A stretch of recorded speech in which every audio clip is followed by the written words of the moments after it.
Bueno, vamos a comenzar a estudiar la palabra del Señor. Le voy a pedir que no estemos entrando y saliendo, apaguen celulares y pongamos atención a lo que Dios tiene para nosotros en esta mañana preciosa que Dios nos ha dado. Y una bendición poder estar en Honduras esta semana que pasó. Gracias por aquellos que estuvieron orando por su servidor. Tuvimos una tremenda conferencia de fuegos. Fue una bendición poder estar ahí con esa tremenda comunidad de cristianos en Honduras. Y bueno, estén orando allá por las iglesias, están predicando, avanzando, creciendo, ganando las almas, y es una bendición poder de una u otra manera ir, tener parte, motivar a los hermanos y animarles a que sigan fieles al Señor. Amén. Y gracias por el apoyo, iglesia, por permitirnos ir y estamos simplemente orando, amén, porque para que el progreso del evangelio pueda continuar en todos lados, amén. Y a un lugar donde no se ve, hermano, el progreso del evangelio es increíble, pero ahí está, amén, ahí está. Y aún en medio de la oscuridad, el Señor está trabajando de una manera bien importante. Y tenemos que confiar en que el tiempo está cerca, hermano, de la segunda venida de Cristo. Yo creo que hoy más que nunca está cerca, hermano. Hay evidencia, podemos verlo, podemos ver el reloj histórico de Dios, que es Israel, cómo las cosas están acomodando, hermano. Están haciendo de las mezquitas, están haciendo estacionamientos en Palestina, hermano. Eso me llama la atención porque literalmente misiles están cayendo en las mezquitas, en las mezquitas islámicas. Y, hermano, no tarda en que otro misil, mira, caiga justo en la mezquita de la Roca. No tarda. Amén, no tarda. Eso significa que viene la reconstrucción del templo ya. Amén. Y cuando el templo esté reconstruido, hey, dice la Biblia, alzar vuestros ojos y mirad, porque vuestra redención está cerca, hermanos. Amén. Ya esa es una profecía cumplida. De aparte de las que están cumpliendo, en Sofonías 2 dice que Gaza será destruida. La Biblia dice en Sofonía. Dios no se equivoca y todo lo que está pasando está simplemente acomodándose en el reloj divino, ¿verdad? Y estamos pendientes de eso en oración, fervientes, ¿verdad? Sirviendo al Señor, amén, hermanos, porque el tiempo es corto, el tiempo apremia y Cristo viene.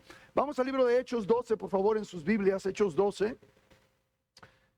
Y si hay cristianos que están en contra de Israel, bueno, hermano, yo le pido que se arrepienta, hermano, amén, porque aunque no estemos de acuerdo con las políticas de Israel, las políticas sionistas, hermano, sigue siendo el pueblo escogido del Señor.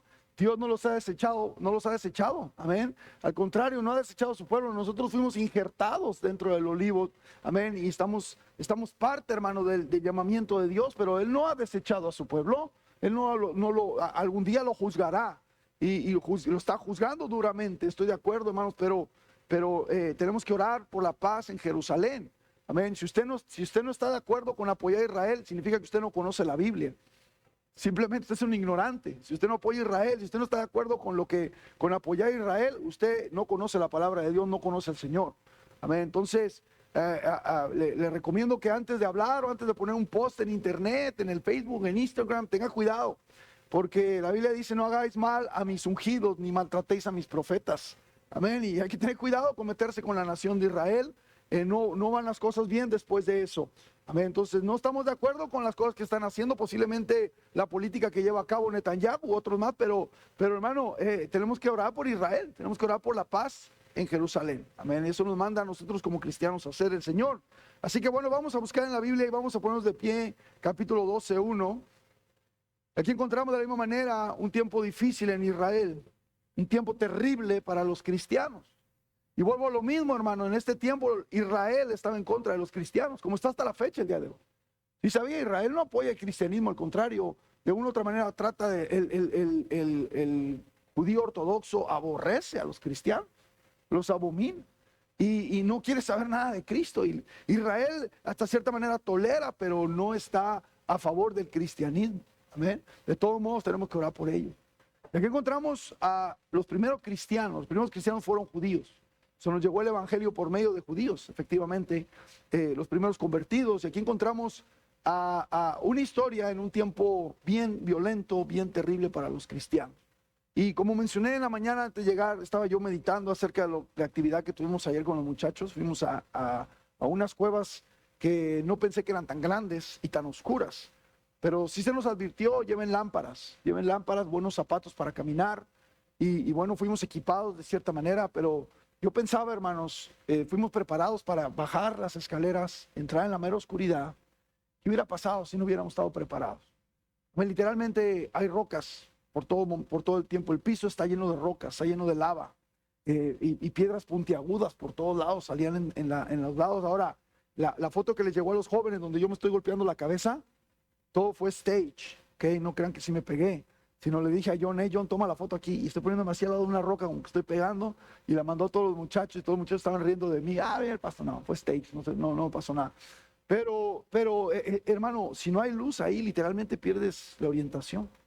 Yo estaba pensando, ¿qué pasaría si alguien baja solo, camina adelante y literalmente se le acaba la lámpara? A mí no pudiera siquiera ver el camino, solamente es un camino de ahí y otro de regreso. Pero no pudieras encontrar la manera de desviarte por tantas rocas y tanto camino y tanta oscuridad, no puedes ver tu propia mano. Necesitaba llevar esa luz contigo. ¿Ven? Y la Biblia dice, hermano, que usted y yo tenemos la palabra profética más segura que alumbra como una antorcha encendida en medio de un lugar bien oscuro. Hermano, y voy a hablar de eso más adelante acerca de este tema, pero tenemos la palabra de Dios que nos puede guiar, hermano, aún en medio de la oscuridad. El problema es que muchos de ustedes ya se acostumbraron a su lámpara prendida. Algunos de ustedes jóvenes nomás están esperando a salir de sus casas para apagar esa lámpara. Y lo he visto, hermano, es interesantísimo ver jóvenes completamente desorientados. No conozco jóvenes orientados después de haber crecido en la iglesia, después de haber madurado y después de haber recibido palabra de Dios, después de haber adquirido cierta madurez, que deciden a un punto de sus vidas apartarse del Señor. Hermano, los veo desorientados a todos. Honestamente no veo uno que yo pueda decir, este se ve feliz, este se ve estable, este se ve que le está yendo bien. No, los veo todos desorientados, porque literalmente apagaron su luz y no saben ni para dónde van, andan palpando a ver dónde tocan. Y es lamentable, hermano, qué triste, hermano. Pero sí, ¿por qué? Porque muchos de ustedes se han acostumbrado a tener prendida esa luz. Pero el momento en que se apaga, el momento en que la apagas, mira, viene todo ese caos en tu vida, hermano. Por eso dice la palabra de Dios, lámpara es a mis pies tu palabra y lumbrera a mi camino. ¿Con qué limpiará el joven su camino? Con guardar su palabra. Amén, hermano, qué importante entender esto. Y bueno, hoy quiero comenzar con esto pensando en esta historia.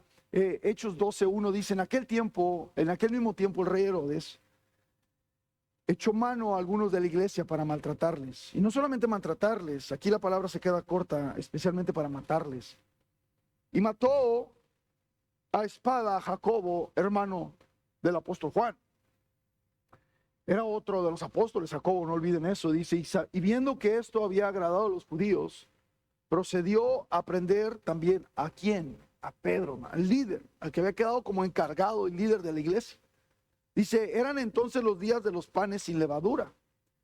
Y habiéndolo tomado preso, le puso en la cárcel, entregándole a 4 grupos de 4 soldados cada uno para que lo custodiasen. Y se proponía sacarle al pueblo, dice la Biblia, después de la Pascua. ¿Para qué? Para matarle. Dice, así que Pedro estaba custodiado en la cárcel, pero la iglesia hacía sin cesar oración a Dios por él. Cuando Herodes le iba a sacar, aquella misma noche estaba Pedro durmiendo entre 2 soldados, sujeto con 2 cadenas, y los guardias, dice, delante de la puerta custodiaban la cárcel. Y aquí que se presentó un ángel del Señor, y una luz resplandeció en la cárcel, y tocando a Pedro en el costado le despertó diciendo, levántate pronto, y las cadenas se le cayeron de las manos. Le dijo el ángel, cíñete y átate las sandalias, y lo hizo así, y le dijo, envuélvete en tu manto y sígueme. Y saliendo le seguía, pero no sabía que era verdad lo que hacía el ángel, sino que pensaba que veía una visión. Dice, habiendo pasado la primera y la segunda guardia, llegaron a la puerta de hierro que daba a la ciudad, la cual se les abrió por sí misma. Y salidos pasaron una calle y luego el ángel se apartó de él. Entonces Pedro, volviendo en sí, dijo, ahora entiendo verdaderamente que el Señor ha enviado a su ángel y me ha librado de la mano de Herodes y de todo el pueblo y de todo lo que el pueblo de los judíos esperaba. Hoy quiero hablarte acerca de 6 verdades de la oración débil. 6 verdades de la oración débil. El cristiano en promedio ora 3 minutos al día. Ahora, no solamente eso muestra falta de fe, Pero cuando viene la prueba, el cristiano, peor tantito, deja de orar.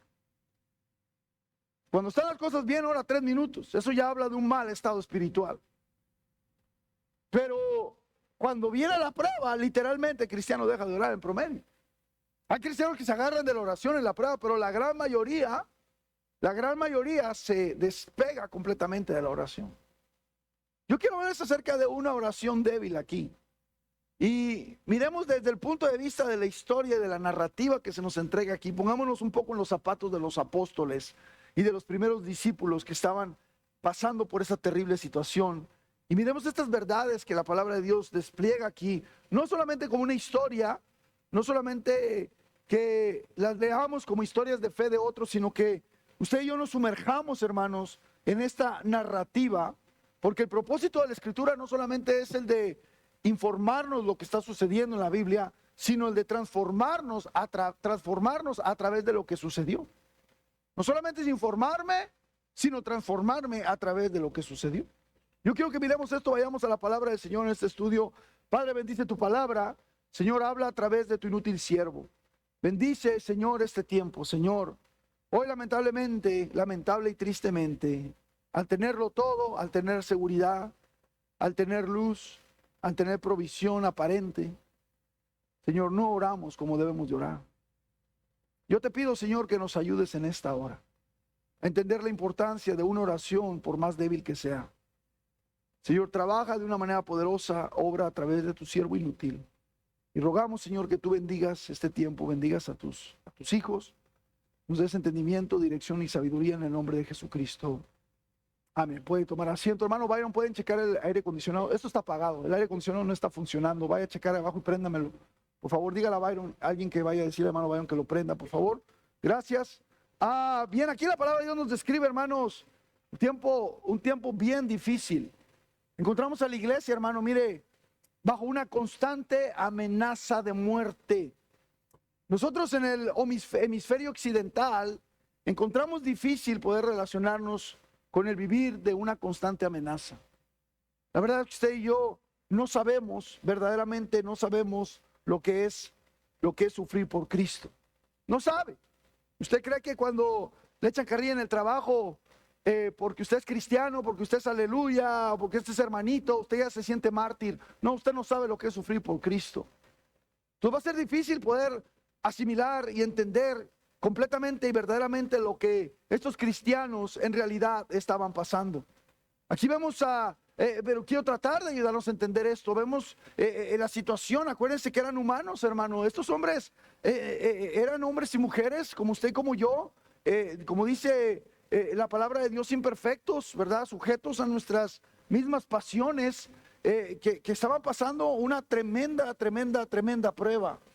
No solamente Jesucristo había sido asesinado posiblemente un año antes, sino que ahora había una persecución ya directa en contra de los seguidores del Señor. Ya los habían perseguido, ya los habían advertido, ya los habían amenazado, pero ahora ya literalmente no los estaban azotando, los estaban capturando para matarlos. Ya había pasado la persecución de Saulo, y Saulo instigó esto, hermano, a nivel nacional, instigó esto por parte de que se armaron estos ataques directos, y podemos ver a Herodes aquí interviniendo ya en la situación. Ya estamos hablando de que el evangelio había sido propagado por muchos lugares, y los líderes políticos estaban molestos ya. Era algo que ya les había traído una gran preocupación, un gran temor, y ahora dijeron: no podemos callarlos con amenazas, no podemos callarlos con azotes, necesitamos empezar a matarlos. Entonces por eso Saulo trajo esa persecución, pero Saulo no era el único perseguidor de la iglesia. Aquí ya vemos un alto mando, hermano. Estamos hablando del rey Herodes. Amén. Como había dicho yo y he predicado antes, esto que estaba pasando en Israel no se estaba haciendo en una esquinita. Esto ya había cientos de miles de convertidos. Ya había cantidad inmensa de cristianos en las regiones, y podemos ver, hermano, que el evangelio estaba propagándose, y a este punto yo creo que ya habían pasado unos 6 años después de que Cristo había muerto, o posiblemente más tiempo. Algunos difieren, pero no importa. Venía la Pascua, venía un tiempo específico en el cual se iba a recordar la muerte del Señor Jesucristo. Y Herodes, sabiendo que Jesús había muerto en la Pascua, había decidido empezar a matar a los apóstoles, comenzando con el líder justo en la mera Pascua. Él quería hacerlo y la Biblia dice que Herodes ya estaba involucrado en el asunto. Ahora, ¿por qué estaba involucrado el rey Herodes en este asunto? ¿Por qué asuntos religiosos estaban afectando políticamente a Herodes? Bueno, lo que pasa es que, como mencioné, los líderes políticos estaban ya enojadísimos, ya estaban molestos, estaban hastiados ya de los cristianos, y le habían presionado a Herodes para que Herodes pusiera mano detrás y matara a esta secta insurgente, como le llamaban los fariseos, y los miraban como una amenaza. Y al Herodes, hermano, al tener a los religiosos, acuérdense que los religiosos incitaban a la gente, hermano, a rebelarse. Amén. La religión judía era un poder no solamente religioso, sino político en Israel.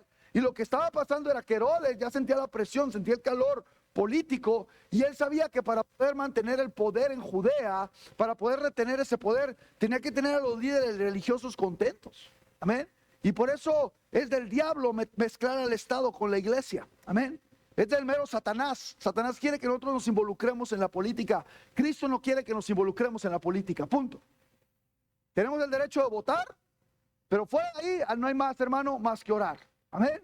Y esté consciente de eso. Vamos a hablar un poco de esto en el mensaje, pero no quiere que nos andemos metiendo en la política. No quiero que estemos haciendo proselitismo ni propaganda hacia nadie. El Señor quiere que usted y yo oremos. Y es el caso aquí, hermano, del poder de la oración, donde efectivamente Herodes, bajo la presión, arresta al principal, al encargado, podemos decir al líder, al cabecilla de los cristianos, que era Pedro.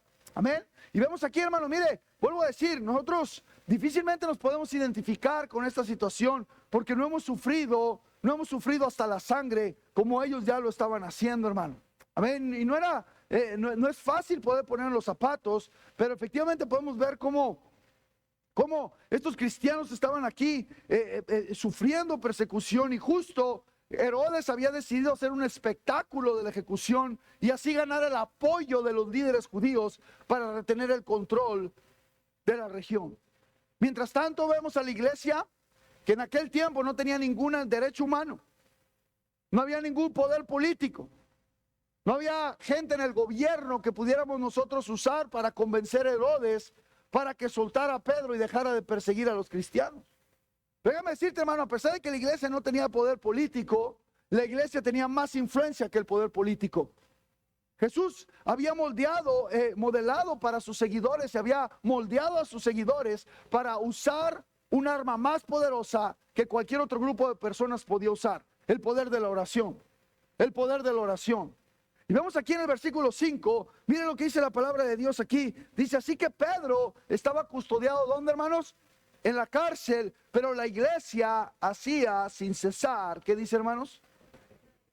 Oración a Dios por él. Este grupo estaba reunido en la casa de María, madre de Marcos.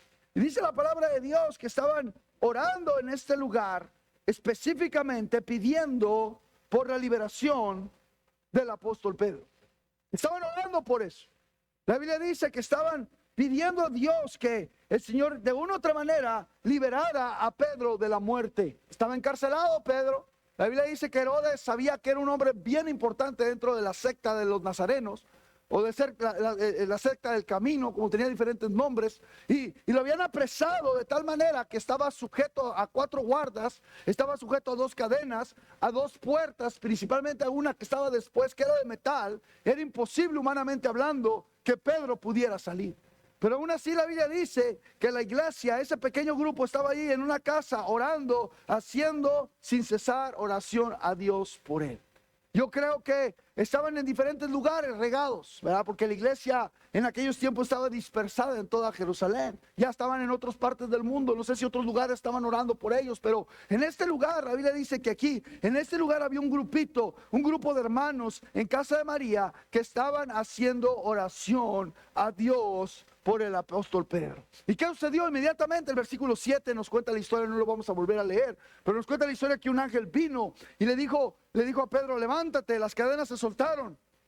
¿Y qué dice? Sígueme, vámonos para afuera, Pedro. Y vemos aquí que le dice, ponte las sandalias y sígueme. En el versículo 9, ve lo que dice, y saliéndole le seguía, pero no sabía que era verdad lo que hacía el ángel, sino que pensaba que estaba en una visión. Esto es Pedro cuando recibe la orden, obedece la orden y empieza a caminar entre los guardas, empieza a caminar entre las puertas y nadie se daba cuenta. Entonces lo primero que Pedro pensó, como cualquiera uno de nosotros, hermano, a lo mejor pensó, estoy teniendo un sueño, amén.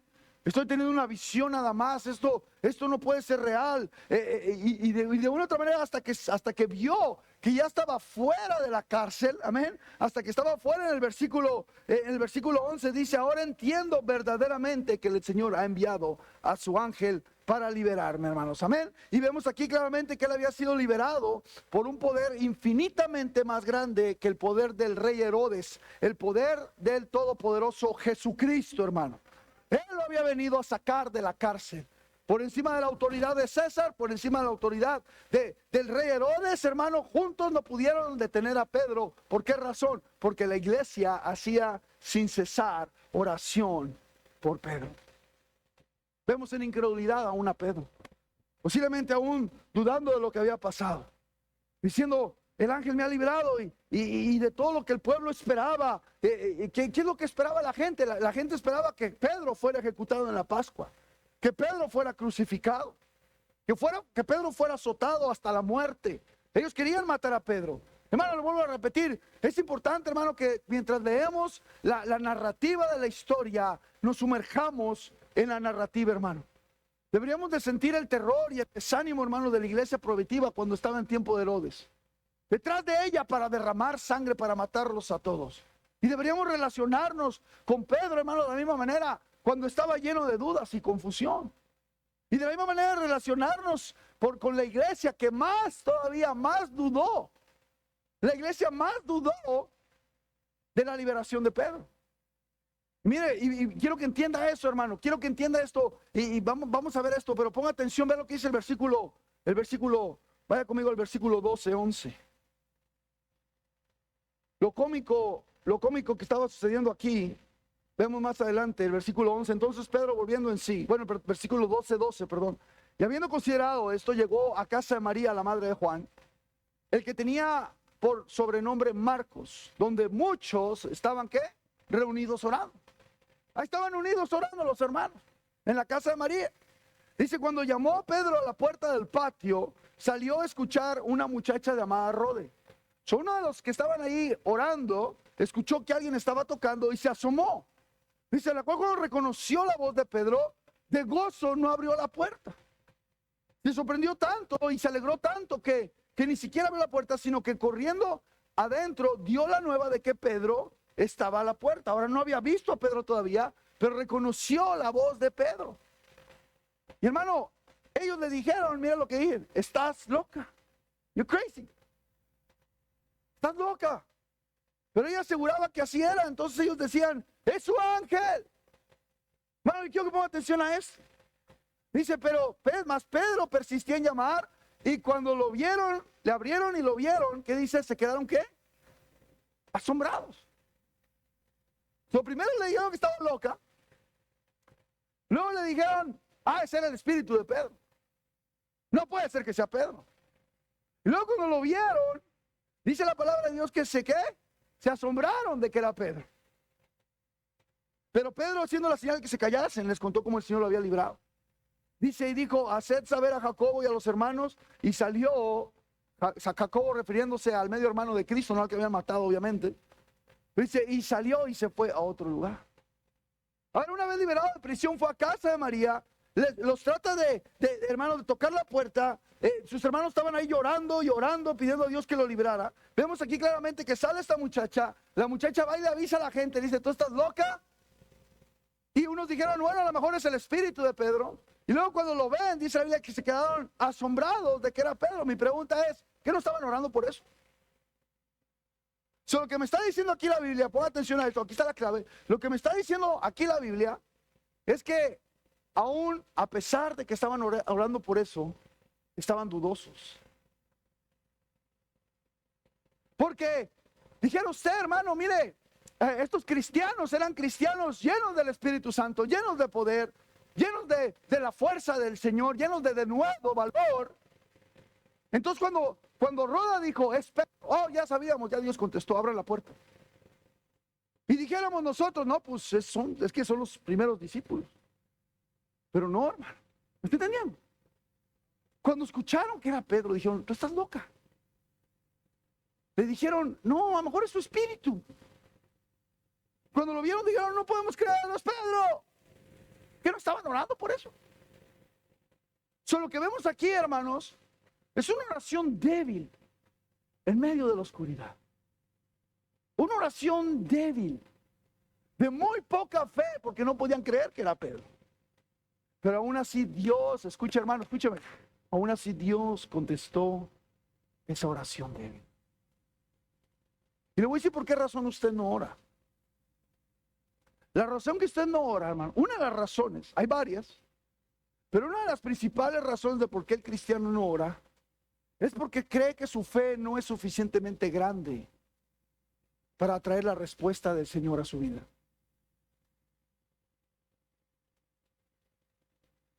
Una razón por la que no oramos, primero que nada, es por incredulidad, porque no creemos que Dios va a contestar. Pero hay muchos que creen que si no tienen la fe de algún grande, su oración no va a ser contestada. Entonces, ¿para qué oramos? Ha venido gente conmigo diciendo, pastor, ore por mí acerca de esta situación, porque a usted sí Dios lo va a escuchar. Hermanos, se nos ha metido en la cabeza por centurias. Venimos con un DNA religioso pervertido, donde llegábamos al cuartito donde había ahí un hombre encerrado en una caja de cereal, ¿verdad? Una caja ahí en un cuadro ahí nada más, donde usted se sentaba y se ponía de rodillas, y alguien abrió una puertecita y usted decía, Padre, he pecado. Cuéntame, el otro ahí perverso escuchando todo lo que decías adentro, cuéntame todos tus pecados. Y usted se confesaba, porque usted pensaba que el hombre que estaba dentro de esa caja iba a poder intervenir delante de Dios, interceder delante de Dios para que él, por ser el gran hombre de Dios, pudiera perdonar sus pecados. Y venimos con ese ADN corrompido, hermano, creyendo que Dios no puede escuchar la oración de cualquier pecador. Pero aquí la historia nos dice lo contrario. La historia nos dice que estos hombres y mujeres estaban en casa de María con una débil fe, orando por la liberación de Pedro. Y Dios contestó sus oraciones débiles. Yo quiero hablar de 6 verdades, voy rápidamente con esto, pero quiero que usted vea, hermano. Usted dése cuenta, hermano, de este acto milagroso, que Pedro ya no estaba más en cadenas, que Pedro ya no estaba rodeado de soldados. Y que ellos mientras tanto oraban con esa fervencia por una liberación, de pronto no creían, cuando Dios había contestado, no creían que Dios lo había liberado. No creían, hermano. Pero Dios trajo un gran milagro. Hermano, ¿cuántas veces leemos historias como esta? Y hermano, es natural distanciarnos de estas historias. No pensar, a lo mejor decimos por el contexto cultural o las diferencias históricas o causa de que no podemos identificar con la persecución. Pero hermano, estas historias pueden perder, si no ponemos atención, pueden perder impacto en nuestras vidas. Aquí vemos, hermano, el propósito de la Escritura no solamente es informarle a usted y a mí por lo que ha sucedido, sino transformarnos a través de lo que sucedió. Si quiere que nosotros reconozcamos, hermano, que así como ellos estaban asustados, llenos de incertidumbre, llenos de duda, aún así Dios, hermano, pudo levantar su mano poderosa y pudo contestar una oración débil en casa de María. Podemos ver tristemente que esta verdad, hermano, muchas veces no la podemos asimilar. No oramos porque no creemos que Dios puede contestar mis oraciones. Quiero hablar de estas verdades rápidamente. Me encanta esta historia porque me motiva a ser honesto con Dios. Me puedo identificar con la incredulidad de ellos. Cuando Dios contesta mis oraciones, dicen, no puedo creer. Señor, yo te lo pedí casi sin fe. Y de repente tú contestaste. No, yo vengo de una escuela de la misma manera donde el predicador se paraba detrás del púlpito y nos decía, por cierto, estuvo en la cárcel por pederastía. Uno de nuestros grandes mentores. Eso causó el desánimo y el desinterés de cientos de personas, hermano. Mal testimonio la caída de este hombre. Pero yo recuerdo predicando y diciendo, yo cada mañana oro 3 horas diarias y leo la Biblia 4 horas. Casi, hermano. Al punto que él decía, tanto siento la presencia de Dios después de orar por esas 3 horas que siento que toco el rostro de Dios. Y yo decía, yo soy una cucaracha. Yo soy una miserable y triste cucaracha. Yo no puedo dar 3 horas, ni 2 horas, ni media hora, y estoy todo 3 horas. ¿Cuándo voy a llegar a ser como este gran líder espiritual? Y nos desanima, hermano, al ver posiblemente tener una idea equivocada de lo que es la oración. ¿Cuándo yo voy a ser tan espiritual como fulano? ¿Cuándo Dios va a contestar mis oraciones si mira cómo estoy? No, hermano, démonos cuenta, número 1, que no existen héroes de fe. Número 1, no existen héroes de fe. No existen héroes de fe. Hermano, el único héroe de fe se llama Cristo Jesús. Aquí no había ejemplares héroes de fe. Aquí no había uno que dijo, yo ya sabía que él iba a contestar. Qué bueno que llegaste, Pedro, ya te habías tardado. No, nadie dijo eso. Nadie dijo eso, hermano. Nadie estaba libre de dudas, nadie estaba lleno de coraje, nadie estaba asegurado de aquello que Dios estaba por hacer. Pero mientras oraban, ellos encontraron que el poder y la compasión de Dios era sorprendente, hermano. Usted tiene que entender eso. Solamente hay un héroe de fe, se llama Jesucristo. Y esta historia aquí nos invita, hermano, a ser honestos acerca de nuestra débil fe y de nuestras pequeñas oraciones. ¿Ve lo que dice la Biblia en Mateo 17:20? Jesús les dijo, por vuestra poca fe. Dice, ¿por qué no pudimos sacar a este demonio? Le llegaron los discípulos diciendo. Y hermano, mire, muchas veces leemos sin cuidado. O leemos básicamente lo que leemos y lo que vemos. Pero lea con cuidado aquí. Dice la Biblia, los discípulos vinieron a Cristo y le dijeron, ¿por qué no pudimos echar fuera a ese demonio? ¿Por qué no pudimos sacar nosotros? Y Jesús les dijo, por vuestra poca fe. Porque de cierto os digo que si tuvieses fe como un grano de mostaza, diréis a este monte, pasado de aquí allá, y se levantará, y nada os será imposible. Ahora, usted leyó lo que yo leí.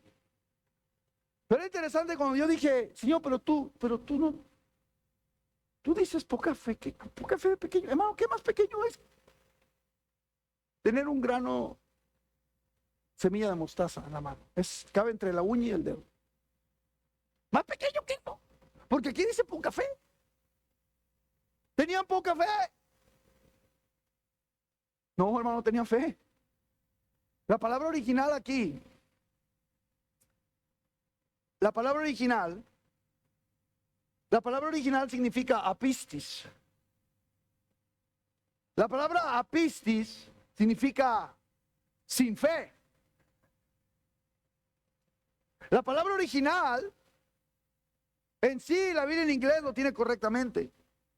No estoy abogando por la Biblia en inglés, pero está correctamente traducida en inglés. La palabra es que no tenían fe. Significa que estaban sin fe, estaban incrédulos. En sí, Jesús lo que le está diciendo aquí no es por su poca fe. Porque luego les dice, si tuvieras poca fe como la de una semilla de mostaza, harías este monte que se moviera y se movería. No se está contradiciendo el Señor. No, la palabra usada aquí es por su incredulidad. Porque no creyeron. No pudieron sacar ese demonio. ¿Me está entendiendo, hermano? Es lo que la palabra de Dios dice aquí. Y hermano, podemos ver, hermano, que obviamente los discípulos no podían hacer nada simplemente porque no había fe.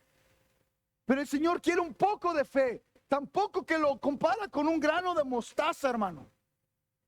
Tan pequeña fe requiere el Señor para hacer cosas grandes, que lo compara con un grano de mostaza, que es una semillita que cabe entre el dedo y la uña. El problema es que ellos no tenían ni siquiera eso para poder sanar a ese demonio, sacar ese demonio. ¿Alguien está conmigo? ¿Me está entendiendo? Podemos ver otro ejemplo en la palabra de Dios, se va a Marcos 9:22. Dice, habla aquí de otro endemoniado. Dice Jesús que se encaró con otro hombre. Y dice muchas veces el hombre, el papá del joven le decía muchas veces, le echen el fuego en el agua para matarle. Pero si puedes hacer algo, ten misericordia de nosotros y ayúdanos. Entonces este hombre va a rogarle a Cristo que sane a su hijo. Y mira lo que dice el versículo 23. Jesús le dijo, si puedes creer, al que cree, todo le es posible. ¿Se da cuenta, hermano? Y luego el hombre inmediatamente responde, como yo hubiera respondido, hermano. Inmediatamente el padre del muchacho clamó y dijo, creo, pero ayuda mi incredulidad. Creo, Señor, pero ayúdame porque no creo. Creo, Señor, ayúdame porque no creo. ¿Cuántas veces hemos ido al Señor de esa manera? ¿Cuántas veces seamos honestos, hermano? Reconocemos que la razón que no oramos es porque no pedimos creer. No pedimos creer, hermano. Y de cierta manera andamos en la vida, hermano, sin estar convencidos que Dios puede contestar la oración. Pero, hermano, aquí vemos la actitud de este hombre diciendo, Señor, yo creo, pero por favor, ayúdame. Que no tengo fe. En los tiempos de duda, hermano, yo creo que lo primero que tenemos que hacer, en esos tiempos donde no oramos, donde no estamos clamando a Dios, no estamos pidiendo a Dios que haga algo en relación a este asunto o aquel asunto, en esos tiempos de oscuridad, no oramos. Deberíamos reconocer que la razón por la que no oramos es porque estamos llenos de incredulidad. Y lo que deberíamos de hacer es como este hombre, ir en oración al Señor diciendo, Señor, quiero creer, pero tienes que ayudar mi incredulidad. ¿Me está entendiendo, hermano? No hay héroes de fe en este lugar. Este hombre no es un héroe de fe. Ninguno de los conferencistas con los que viajo son héroes de fe, hermano. Por naturaleza somos incrédulos y tenemos que ir al Señor diciendo, Señor, ayúdame porque no tengo la fe necesaria. Señor, no tengo nada de fe. Ayúdame, por favor, ayuda mi incredulidad, Señor. Cuando no estamos orando.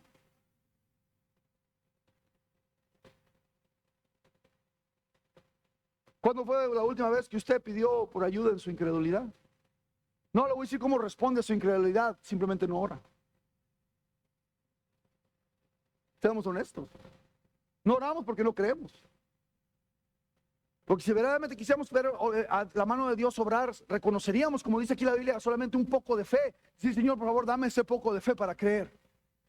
Dame ese poco de fe para creer. Hay jóvenes aquí que están dudando ya de su propia fe. Están tan bombardeados de toda la basura de allá afuera que ya tu mente está llenándose de incredulidad. En lugar de estar dudando y de estar viviendo en esa duda, tú deberías de pedir al Señor, puesto de rodillas, Señor, ayuda mi incredulidad porque yo quiero creer en ti.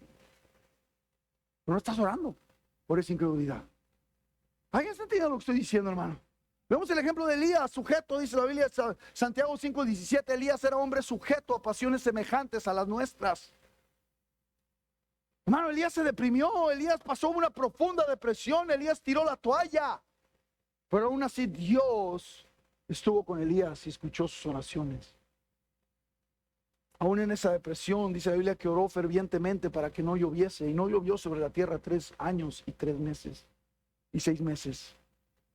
Hermano, no hay héroes de fe, hermano, usted entienda eso. Lo único que hay son incrédulos y otros que tienen poca fe. Y si usted no tiene esa poca fe, usted sigue siendo un incrédulo. No venga a decir tengo mucha fe y no estoy orando, porque eso significa que usted es un incrédulo. Lo que tenemos que hacer, hermano, en nuestra incredulidad es decir, Señor, no estoy orando porque no creo, ayuda a mi incredulidad. Ayúdame a creer. Un poquito de fe, Señor, que me puedas dar. Les dijo el Señor, llegaron los discípulos diciendo, Señor, aumentanos la fe. Y fue la misma respuesta, hermanos. Si tuvieran fe como el grano de una semilla de mostaza, dice, dirías a ese sicómoro, desarráigate, y se desarraigaría. Él sabía que no creían. Pero, hermano, podemos identificarnos con ellos. Podemos identificarnos con personajes bíblicos. Pero cuando vieron a Pedro, hermano, dijeron, no puede ser Pedro, es un ángel, es su espíritu. No estás loca, Rodé. Y cuando lo vieron, en lugar de decir, ya sabíamos que Dios iba a contestar. No, hermanos, se asombraron. No podemos creer que Dios haya hecho. No podemos creer que Dios lo haya liberado. Yo no sé tú, pero yo me puedo identificar con ellos. Porque así estamos todos, y así estamos todos, hermano. Siguiente punto, nunca estamos solos, hermano. Aunque te sientas solo, no estás solo. Creas que estás solo, no estás solo. No importa lo que encares, nunca lo vas a encarar solo. No importa lo que enfrentes, nunca lo vas a enfrentar solo. Tenemos un Dios que, hermano, que está cerca, que escucha nuestras frágiles oraciones. Pero últimamente, hermano, lo que importa es que aquel que está cerca y aquel que nos escucha está controlando cada situación, locación y relación por lo que nosotros oramos. Él está en control completo, hermano, de las circunstancias. Y aquí lo vemos claramente, hermano. El imperio de Roma literalmente ya había declarado la guerra a los cristianos. Ellos cristianos, hermanos, se sentían solos, pero no estaban solos, el Señor estaba con ellos. Y en este momento les iba a mostrar que el Señor era más poderoso que el César y que Herodes juntos, liberando a Pedro. Fue una gran lección para la iglesia, hermano. Fue una gran lección de esa liberación de cada uno. No solamente fue algo que fue un acontecimiento real, verídico, que ellos pudieron ver. Fue un acontecimiento simbólico que les hizo reconocer que Dios puede liberar las cadenas de cualquier César que quiera ponerse enfrente de la iglesia. Pero no está solo. Recuerdo aquellos días comenzando ministerio, apenas comenzando en el colegio bíblico. Llegaron días de soledad. Llegaron días donde yo me reconocía que en el mundo estoy haciendo en este lugar. Y recuerdo orando y llorando a Dios. Señor, fuiste tú quien me trajiste, fue una emoción. Señor, no puede ser que haya sido una emoción. Fue varios años luchando contra ti y ahora me tienes a este lugar y me siento solo. Y recuerdo yendo a la palabra de Dios, yendo a la oración, y en una ocasión el Señor me mostró un versículo que ha sido el versículo que ya por 23 años ha sido mi versículo. Isaías 41:10 dice: no temas porque yo estoy contigo. Yo estoy contigo. No desmayes porque yo soy tu Dios que te esfuerzo. Siempre te ayudaré, siempre te sustentaré con la diestra de mi justicia. El Señor, hermano, yo te puedo garantizar una cosa: después de 23 años no me ha desamparado, nunca me ha desamparado. ¿Pruebas han venido? Yes. ¿Dificultades han venido? Claro que sí, muchas. Pero el Señor nunca me ha desamparado ni me ha dejado solo. Nunca está solo. Nunca la iglesia estuvo abandonada, hermano. Él sabía, como decía el corito, Él sabe quién soy y sabe dónde estoy. Él sabe quién eres y sabe dónde estás. Sabe perfectamente dónde te encuentras tú. Y, hermano, cristianos no oran. Te voy a decir por qué. Porque sienten que Dios los ha desamparado. Que Dios no está. Que Dios te dejó. Que no reconocemos, hermano, que estamos bajo la guía y la dirección de un rey que es soberano. Y en su soberanía, hermano, siempre va a elegir lo que es mejor para usted y para mí. Nunca estamos solos. Él promete en la gran comisión y la sella diciendo: aquí yo estoy con vosotros todos los días hasta el fin del mundo. Y, hermano, aquí podemos ver hacia la iglesia algo más precioso todavía en Efesios 1:22. No lo busque, lo voy a leer. Dice: y sometió todas las cosas bajo sus pies y lo dio, hablando de todas las cosas, por cabeza. Dice: lo dio por cabeza sobre todas las cosas a la iglesia. Aquí nos dice Jesús que está sentado a la diestra del Padre, gobernando, dice la Biblia, todas las cosas por amor a la iglesia. Qué tremendo, hermano. Y, hermano, Él ejercita su soberano poder sobre todo, no solamente para su propia gloria, sino para nuestro propio bien como iglesia, hermano. Él no va a desamparar a la iglesia, nunca lo ha hecho. Y, hermano, cuando nosotros recordamos esta verdad, que Él es un rey soberano, que está de nuestro lado, nuestra fe va a aumentar, hermano. Y va a reemplazar nuestra preocupación. Y aquí lo podemos ver. Esta enseñanza no solamente fue algo físico y este evento específico en un momento donde dijeron: Pedro ya liberó a Pedro. No, era un mensaje simbólico, hermano, para todas las iglesias de todo el mundo, hermano. El Señor está sobre todas las cosas y no desampara a su iglesia. Sobre todo gobierno, y no va a dejar a su iglesia sola. Número 3, poder infinito. Poder divino es infinitamente mayor al poder político. Solamente quiero dar estas 5 verdades, hermano. Son 5, no 6, perdón. Poder divino es infinitamente mayor al poder político. Y tenemos que entender eso, hermano. Tenemos que entender eso hoy en día. Hoy en día donde la iglesia se ha politizado, donde la iglesia está apoyando a cierta persona o cierto partido político. Tengamos cuidado, hermano, acuérdense lo que Jesús dijo: dad a César lo que es de César y a Dios lo que es de Dios. Y tiene que haber una clara división entre iglesia y Estado, hermano. No me malentienda, tenemos que orar por nuestros líderes. Pero así como tenemos que orar por aquellos que apoyan el cristianismo, la Biblia dice que estos hombres oraban por Herodes, oraban por Nerón. Es lo que dice la Biblia, hermano. Pablo dice a la carta a Timoteo, dice: tenemos que orar por todos nuestros reyes y por todos los que están en eminencia, sabiendo que estaba unas cuantas horas de ser asesinado por Nerón.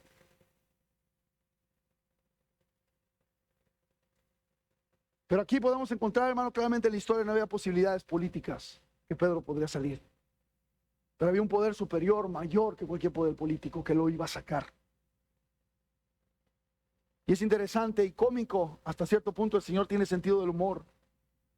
Porque después de lo que pasó, dice la palabra de Dios en el versículo 22, al momento un ángel del Señor, yo siento que fue el mismo ángel, regresó el mismo ángel, ya no liberar a Pedro, regresó para matar a Herodes. Dice la palabra de Dios que un ángel del Señor le hirió por cuanto no dio la gloria a Dios y expiró comido de gusanos. Los gusanos se lo comieron vivo. Wow. Vaya muerte, mi hermano, qué ironía. Y ve lo que dice el versículo 24, hablando de Herodes, se murió. Se lo llevó el ángel.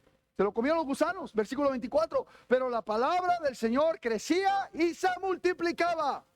¿Qué nos está diciendo estos versículos, hermano? No hay poder que pueda detener a la iglesia. Dice la Biblia: las puertas del Hades no prevalecerán contra ella, hermano. Pero déjame decir una cosa: si queremos una iglesia que impacte, hermano, donde quiera que esté, necesitamos una iglesia que ore. Una iglesia que ore. Una iglesia que ore en la iglesia y una iglesia que ore en casa. La iglesia no depende de lo que el gobierno ni de quién gobierna, hermano. Es Cristo mismo dijo, hermano: den a César lo que es de César, Dios lo que es de Dios. Porque nosotros estamos en otro nivel. No estamos en el mismo nivel, hermano. La esperanza de la iglesia no es el poder que tiene la iglesia, sino el Señor que tiene la iglesia. Hermano, me temo hoy en día, mire, hermano, con esto que ha pasado en los últimos años, la iglesia se ha politizado. Se ha vuelto, hermano, y los cristianismos en estos días, me temo, hermano, que ese deseo por poder político y por el orden y para que todo nos vaya bien y para que tengamos todos los derechos, hermano, todo esto resulta en una mala teología. Va a traer una mala teología.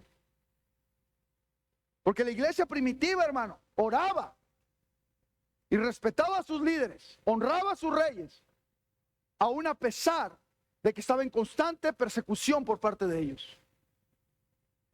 Hermano, hoy, por lo tanto, vemos los resultados. El día de hoy tenemos una iglesia que está en constante miedo, constante incertidumbre, cristianos que se comen las uñas porque va a quedar Biden y otra vez va a quedar Trump y otra vez va a quedar quién sabe quién vaya a quedar y quién sabe qué vaya a pasar. Hermano, ese problema que estamos confiando demasiado en los políticos de este mundo, en los gobiernos de este mundo. Pero la iglesia primitiva confiaba en la oración, una oración débil, una oración hasta con duda. Pero ellos sabían, hermano, que había un poder superior por encima de Herodes y por encima de César. Hermano, muchos cristianos lamentablemente creen que la iglesia debe de ser una fuerza de poder y que debemos de adquirir y usar ese poder político, porque ahí es donde está el fórum, donde los hombres grandes toman las grandes decisiones. Necesitamos dejarnos llegar nuestra voz a la Casa Blanca, ¿no? Necesitamos dejar llevar nuestra voz al cielo, hermano, a la presencia de Dios.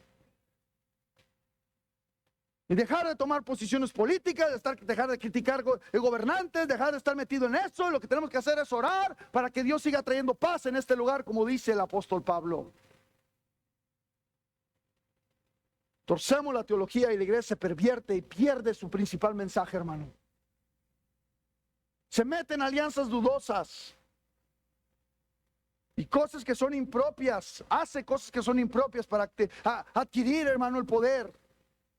Oh, hermano, esta historia de fe nos recuerda que el gran poder transformador de la iglesia no es su influencia política o su dependencia política, sino su influencia y dependencia espiritual en un Dios que está por encima de toda política.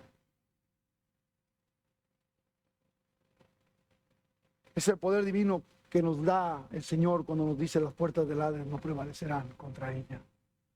Ese poder divino, el que dice el Señor, que hará derribar fortalezas espirituales en la vida de otros. Herodes no pudo contener a Pedro. Herodes murió comido por gusanos. Siguiente punto, ponga ahí, hermano, versículo número 4. Débil fe, por lo tanto, es productiva y oraciones pequeñas son contestadas. Hermano, quiero darle esperanza a usted. Quiero animarle en medio de la oscuridad, hermano. En medio de lo que pueda llegar a venir, y ahorita vemos el conflicto que hay en Medio Oriente, y vemos la inflación, y vemos los problemas, y vemos la situación política que hay. Ahorita ni siquiera hay liderazgo, hermano, en el Congreso, y es un desastre total todo lo que está pasando alrededor. Yo le quiero decir una cosa, hermano, mejor agarrémonos de la oración.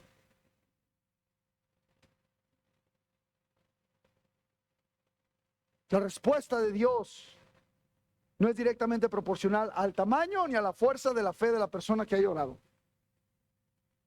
No me puede usted convencer que necesitamos ser hombres llenos de fe para poder tener oraciones contestadas. Usted no me puede convencer.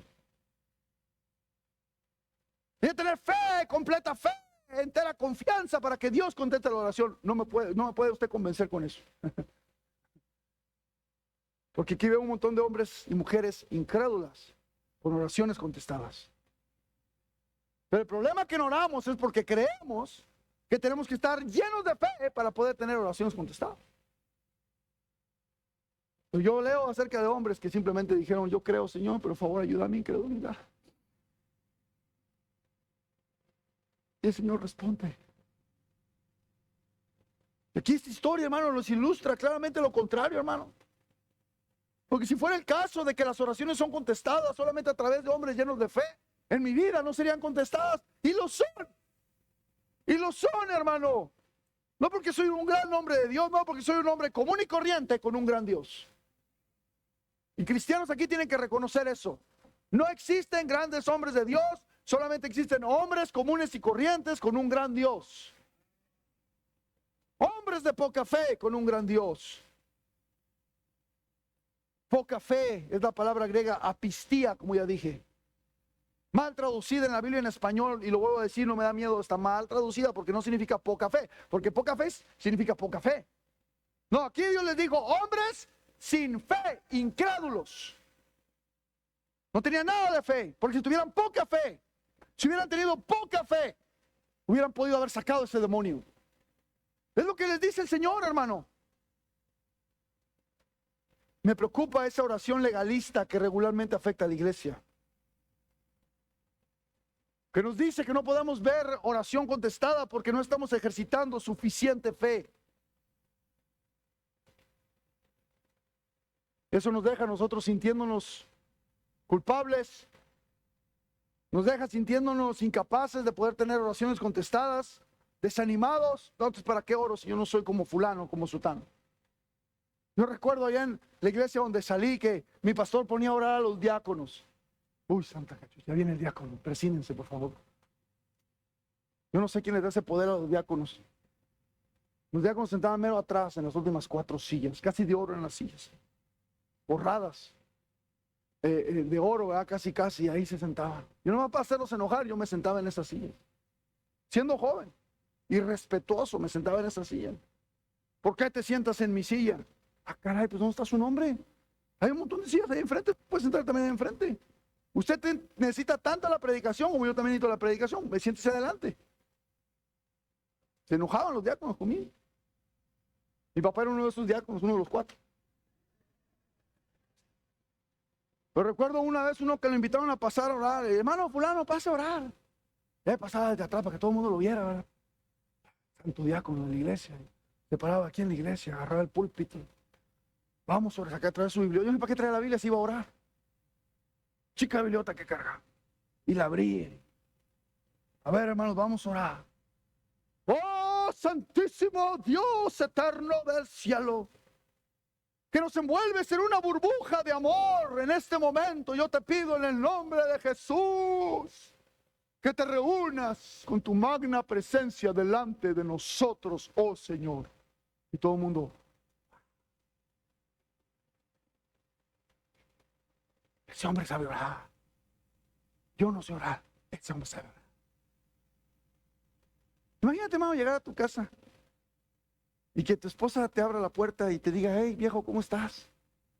Y tú llegar a tu casa y, oh, amada y queridísima esposa que Dios me ha dado, caída del cielo. En ese momento tu mujer va a llamar a la policía. Este es se las tronó, está loco, se pegó en la cabeza con algo en el trabajo. You crazy? Así estamos.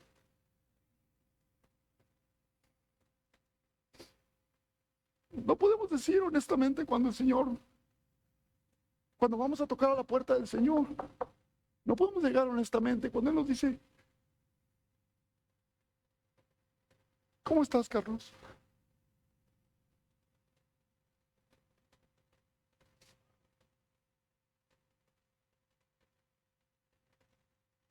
No estoy bien, Señor. Tú lo sabes. Ayúdame, por favor. No está bien mi madre. No estoy bien con mis hijos. ¿Quieres saber? Tú conoces la verdad. Tú conoces cómo estoy. No te puedo esconder nada. Ayuda a mi incredulidad. ¿Qué puedo hacer? Señor, tú lo sabes. Llama la mano. ¿Pudieras ayudarme a ser una mejor esposa, mejor esposo, mejor hijo? ¿Habría manera de que me iluminaras, me dieras sabiduría en esta decisión? No sé qué hacer. Necesito tu ayuda, Señor. Tú eres mi Padre Celestial. ¿Puedes? Muéstramelo, por favor, en el nombre de Jesús. Amén. Oramos, que no creemos en la oración del débil. No creemos en oración débil.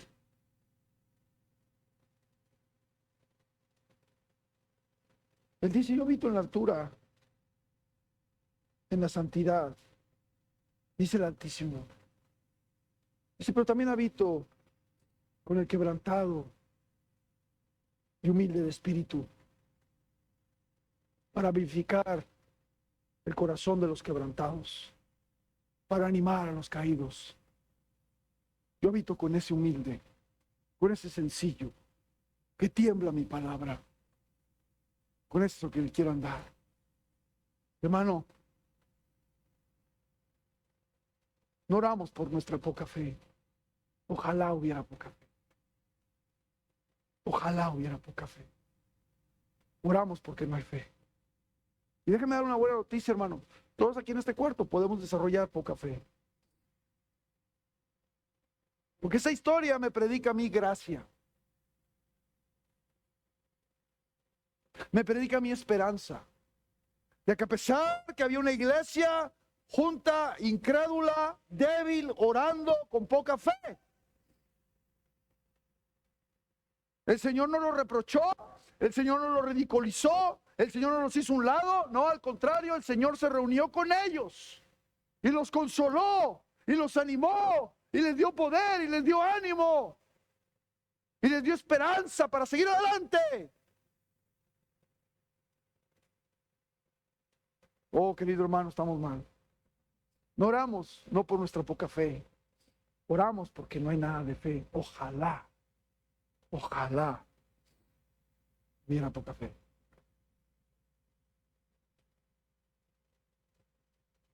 Tus hermanos y hermanas en Hechos 12 nos enseñan a dejar de esconder la duda. A dejar de negar que eres débil. A dejar de esconder tus batallas de fe. Confiesa delante de Dios mejor que eres frágil. Y humíllate delante de Dios reconociendo tu debilidad. Reconociendo que la única fuente de fortaleza que puedes encontrar, la puedes encontrar donde quiera que estés. Y que hará por ti lo que tú nunca podrías hacer por ti mismo. Aquel al que oras es tierno. es misericordioso, es lento para la ira, abundante en amor y de perdón. Y Él no ha prometido que Él nunca pondrá oídos sordos a las pequeñas y débiles oraciones de sus hijos. No importa lo frágiles que sean las oraciones, Él está ahí con oídos atentos para orar. Termino con esto: la duda es una experiencia normal en cada creyente. Ellos dijeron: estás loca, Rode. Pero sí, es Pedro. No, no puede ser Pedro. Es Pedro. No, estás loca, Rode. Pero hemos estado orando, no importa, tú estás loca, Rode. No, que es Pedro. No, ha de ser su ángel, es su espíritu. Hermano, no importa lo ilustrado, astuto que seas en Biblia o en teología, tú aún tienes misterios en tu vida como yo tengo misterios en mi vida. Habrá momentos en que Dios nos mete en la oscuridad. Habrá momentos en que Dios va a permitir confusión. Va a haber momentos cuando aparentas que Dios no te escucha, que no contesta, cuando aparenta que está indiferente y distante. Hermano, va a haber momentos en tu vida en los cuales la vida simplemente no tiene sentido. ¿Qué sentido tenía mandar a la gran comisión, es decir, prediquen a toda criatura? Y de pronto, unos cuantos meses después, ya están arrestando a los cristianos. Han matado a Jacobo, uno de los apóstoles, y al líder lo han encarcelado. ¿Qué sentido tiene eso? No tiene nada de sentido. ¿Dónde está la razón de eso? Cada uno de nosotros encararemos situaciones como la de estos creyentes, cuando dudaron, estuvieron llenos de confusión, llenos de miedos, que son tan naturales y más naturales que una confianza en Dios. La pregunta es: ¿qué voy a hacer con esa duda? Tú vas a decidir qué vas a hacer cuando estés en esa duda. Todos aquí vamos a dudar en algún momento. Es natural. Todos aquí vamos a tener miedos, es natural. Todos aquí vamos a creer que las cosas no tienen sentido, es natural. Pero ¿qué vamos a hacer en esos momentos? ¿Te vas a enojar y te vas a apartar de Dios como todo perdedor? ¿Es lo que va a hacer, joven? Cuando te empiezan a meter la duda, lo que va a hacer como el resto. Montón de mundanos que se van para vivir en pecado y dejar a un lado la conciencia de que hay un Dios. ¿Es lo que vas a hacer también? Lo más fácil por hacer es eso. Te vas a apartar de Dios, o en el dolor de la duda, en el dolor de la incertidumbre, vas a ir a Dios clamando por su ayuda, ejerciendo esa débil fe y pidiendo que ayude tu incredulidad. Dos cosas puedes hacer nada más. Yo no sé cuántas veces he llegado delante del Señor y le he dicho: Señor, mi corazón está lleno de dudas. Tú bien sabes. Pero no voy a renegar de ti, ni voy a dudar de ti. Ni voy a dudar de tus caminos, ni de tus planes, porque tú sabes lo que es mejor para mi vida, tú sabes qué es lo mejor para mi familia, sabes qué es lo mejor para mi iglesia. Voy a confiar en ti, pero te voy a pedir una cosa, Señor. Ayuda mi incredulidad. ¿Qué va a hacer tú, hermano? 5 lecciones. Puse 6, yo no sé por qué. 5 lecciones. De una oración débil. Una oración llena de duda y llena de poca. La hemos respondido aquí por un Dios que sabe quiénes somos, sabe dónde estamos. Padre, bendice tu palabra en esta hora. Bendice a mis hermanos, bendice la invitación. Hay cristianos aquí que no oran. Y tú sabes, no puedes, ya puedes poner tu cara de mustio, tu cara de religioso, tu cara de que todo está bien, pero tú sabes que no están bien las cosas. Tú sabes cómo está tu fe. Tú sabes que has actuado más como un incrédulo que como un creyente. Tú sabes cómo has respondido a los días oscuros de tu vida. Y más, déjame decirte, bienvenido al club. Porque en verdad la mayoría de nosotros estamos en el mismo barco. Un barco que sentimos que se hunde muchas veces. Un barco lleno de duda y de incredulidad. Pero hermano, déjame decir, hay un Dios en el cielo que está controlando esa tormenta. Hay un Dios en el cielo que está por encima de cualquier poder. Hay un Dios en el cielo que puede desatar esas cadenas. Hay un Dios en el cielo que quiere aumentar tu fe, pero quiere que tú vayas por esa poca fe para empezar. Nadie va a ir por esa poca fe más que tú. Si hay dudas en tu corazón, ven. Pastor, ¿cómo sé que hay dudas en mi corazón? Simplemente ve tu nivel de oración. Porque la oración no es más que una muestra de reconocimiento, adoración a nuestro Dios. Diciendo, Señor, yo no puedo. No puedo, no tengo palabras cultas, ni tengo palabras llenas de pompa, pero tengo un corazón quebrantado. Un corazón que ya no puede más. Ayuda a mi incredulidad. Ayúdame en esta situación. Dejemos a un lado esos pensamientos de oraciones religiosas que para nada sirven, nada nos llevan. Esas repeticiones vanas, como las que hacíamos antes, delante de un confesionario. Oh, querido hermano, necesitamos llegar a una simple adoración del Dios Altísimo. Y humillarnos y quebrantarnos delante de Él, reconociendo verdaderamente cómo estamos. Poco se llora, poco quebrantamiento delante de Dios. Señor, ayúdanos.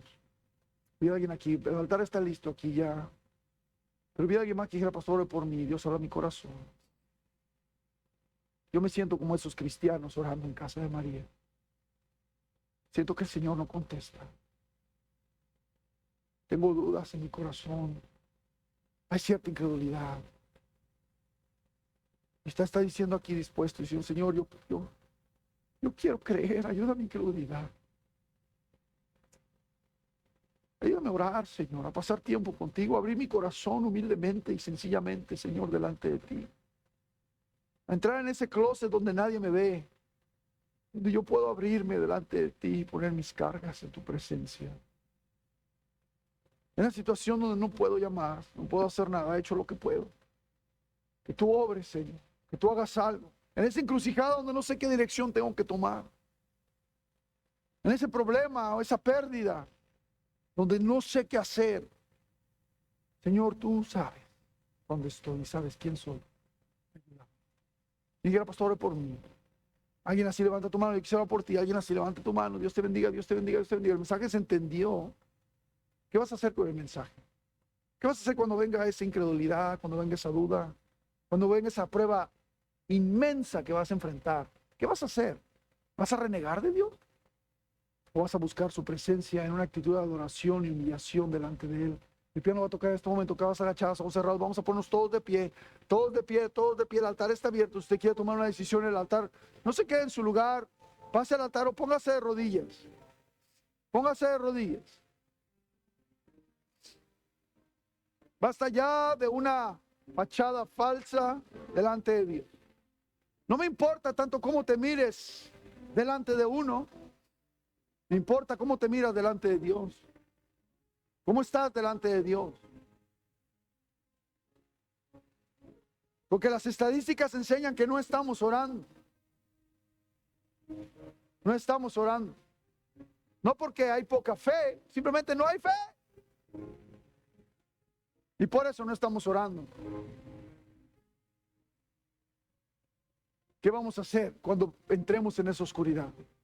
Más allá de la física que viene ya entrando, pero esa oscuridad espiritual, en esa prueba, en esa decepción, en esa pérdida, en esa adversidad tan grande, o en esa misma persecución, si Dios lo permite, ¿qué vamos a hacer?